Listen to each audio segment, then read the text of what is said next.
Selamat datang dalam pembelajaran geografi. Kali ini kita akan membahas tentang objek, aspek, dan konsep geografi. Dengan kompetensi dasarnya 3.1, memahami pengetahuan dasar geografi dan terapannya dalam kehidupan sehari-hari. Indikator pencapaiannya, yang pertama, mendeskripsikan objek studi geografi. Yang kedua, mengidentifikasi aspek-aspek geografi yang terjadi di lingkungan sekitar. Yang ketiga, mengaitkan 10 konsep esensial geografi dengan lingkungan sekitar. Yang pertama, kita akan melihat tentang objek studi geografi. Nah, objek studi geografi terbagi menjadi dua, yaitu objek material dan objek formal. Nah, objek material geografi berkaitan dengan substansi materi yang dikaji. Bidang ilmu yang satu dan yang lain dapat memiliki substansi objek yang hampir sama atau bahkan sama. Nah, objek material geografi terdiri dari yang pertama, atmosfer. Atmosfer adalah lapisan udara membentuk iklim dan cuaca. Hidrosfer adalah lapisan air, antara lain sungai, laut, danau, dan air tanah. Biosfer adalah lapisan kehidupan meliputi kehidupan binatang dan tumbuhan. Antroposfer adalah dinamika penduduk seperti manusia dan kehidupannya di permukaan bumi, termasuk jumlah penduduk, sistem sosial, ekonomi, politik, budaya, dan teknologi. Kemudian litosfer adalah lapisan batuan yang membentuk bentang alam seperti pegunungan, plato, dataran rendah, dan lapisan tanah. Kemudian objek formal. Objek formal berkaitan dengan pendekatan atau cara pandang yang digunakan dalam menganalisis substansi objek material tersebut. Nah, di sini ada 3 pendekatan, yaitu pendekatan kelingkungan, pendekatan keruangan, dan pendekatan kompleks wilayah. Pendekatan kelingkungan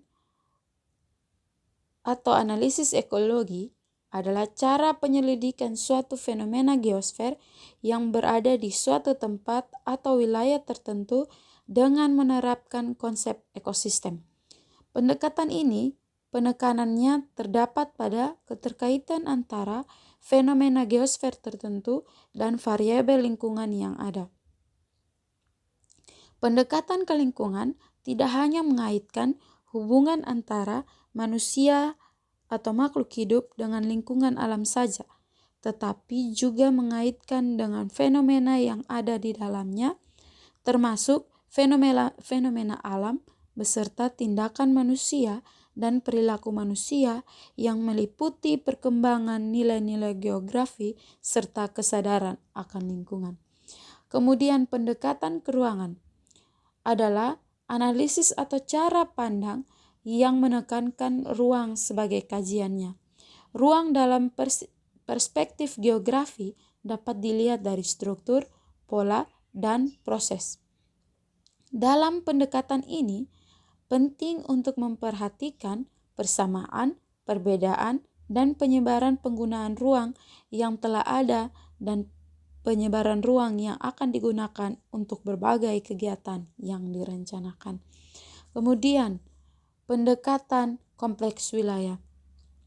Pendekatan ini merupakan perpaduan antara pendekatan keruangan dan pendekatan kelingkungan. Kajian pendekatan ini bersifat horizontal dalam artian keruangan bersifat vertikal, dalam artian kelingkungan hubungan fungsional antara unit wilayah terjadi karena adanya perbedaan-perbedaan antara wilayah yang satu dan wilayah yang lain, sehingga tercapai atau tercipta suatu wilayah sistem yang kompleks sifatnya, serta pengkajiannya membutuhkan pendekatan yang kompleks. Kemudian kita akan melihat aspek-aspek geografi. Nah, aspek-aspek geografi ada dua, yaitu aspek fisik dan aspek non-fisik atau aspek sosial. Aspek fisik geografi mengkaji segala fenomena geosfer yang memengaruhi kehidupan manusia, meliputi aspek kimia, biologis, aspek astronomis, dan semua fenomena alam yang dapat langsung diamati. Kemudian, aspek non-fisik atau aspek sosial mengkaji keterkaitan manusia dengan fenomena yang terjadi di geosfer.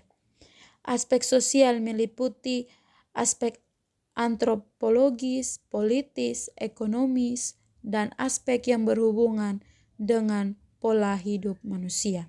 Pada aspek sosial, manusia berperan sebagai fokus utama dalam kajian geografi dengan memperhatikan pola penyebaran manusia dalam ruang dan kaitan perilaku manusia dengan lingkungannya. Ini adalah kajian aspek geografi di mana bagian-bagian ilmu penunjang geografi yang berkaitan dengan aspek sosial dan aspek fisik. Nah, ini adalah gambar-gambar aspek fisik dan ini adalah aspek sosial. Kemudian kita akan melihat tentang 10 konsep esensial geografi. Yang pertama adalah lokasi. Konsep lokasi yaitu konsep utama yang digunakan untuk mengetahui letak atau posisi fenomena geosfer di muka bumi. Ada dua konsep lokasi atau konsep lokasi terbagi menjadi dua, yaitu lokasi absolut dan lokasi relatif. Lokasi absolut adalah lokasi yang tetap terhadap letak astronomis, sedangkan lokasi relatif adalah lokasi yang dipengaruhi oleh letak astronomis atau letak geografis. Contoh, lokasi absolut adalah berdasarkan letak astronomis Indonesia, terletak di antara 6 derajat lintang utara sampai 11 derajat lintang selatan dan 95 derajat bujur timur sampai 141 derajat bujur timur. Sementara itu, letak relatif Indonesia berada di antara dua samudra, yaitu Samudra Hindia dan Samudra Pasifik, serta berada di antara dua benua, yaitu benua Asia dan benua Australia. Kemudian, konsep jarak, yaitu berupa jauh atau dekat, atau jarak panjang antara dua tempat, terdiri atas jarak mutlak berupa satuan panjang yang diukur dengan kilometer, dan jarak relatif berupa jarak tempuh yang menggunakan satuan waktu. Konsep geografi ini mengacu pada ruang yang terdapat di antara dua objek. Contohnya, jarak absolut antara kota A dan kota B adalah 156 km.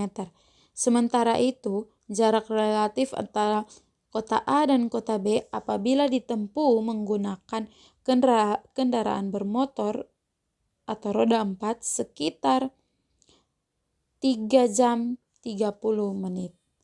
Konsep morfologi, yaitu menunjukkan bentuk muka bumi sebagai hasil tenaga endogen dan eksogen yang membentuk dataran rendah, dataran tinggi, dan pegunungan. Konsep geografi ini menjelaskan tentang bentuk-bentuk muka bumi akibat proses alam atau tindakan manusia. Konsep ini memudahkan untuk mengetahui potensi suatu lahan. Contohnya, jangan membangun rumah di daerah cekungan karena dapat mengakibatkan banjir pada musim hujan. Kemudian, konsep keterjangkauan, yaitu menyangkut ketercapaian untuk menjangkau suatu tempat, sarana yang digunakan, atau alat komunikasi yang dipakai.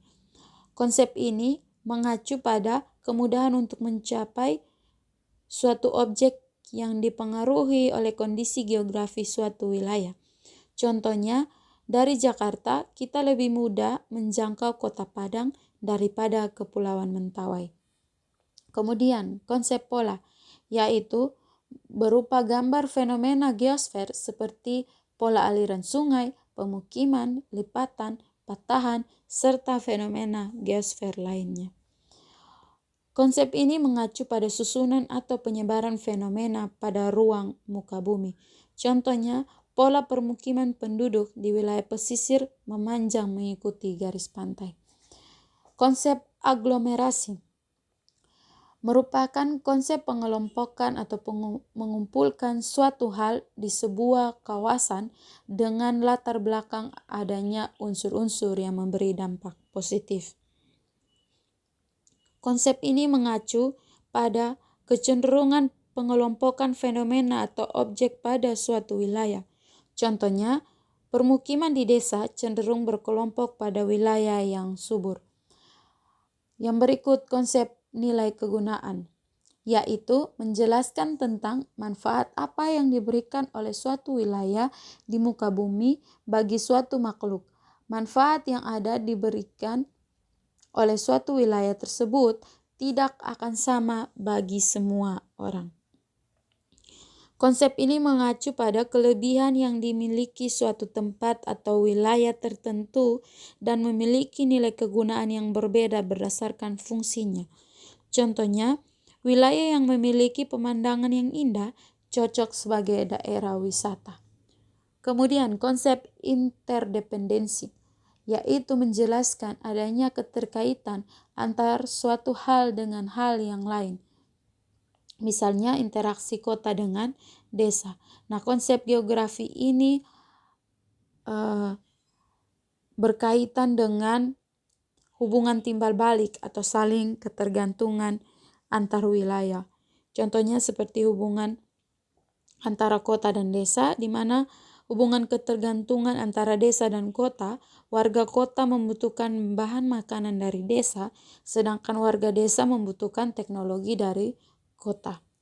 Kemudian konsep diferensiasi area, yaitu menjelaskan bahwa daerah-daerah yang terdapat di muka bumi berbeda antara satu dengan yang lainnya. Hal ini dapat diamati dari corak yang dimiliki oleh suatu wilayah dengan wilayah yang lain. Konsep diferensiasi ini mengacu pada keunikan atau karakteristik yang khas dari suatu wilayah. Contohnya, penduduk di daerah pantai umumnya berprofesi sebagai nelayan. Kemudian konsep keterkaitan keruangan.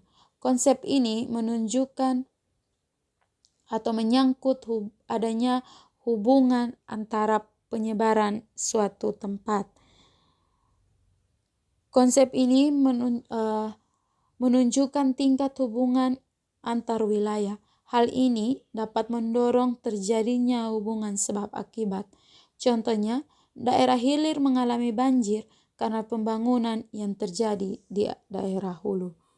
Sekian pembelajaran kita hari ini. Terima kasih. Selamat melanjutkan aktivitas. Tuhan berkati.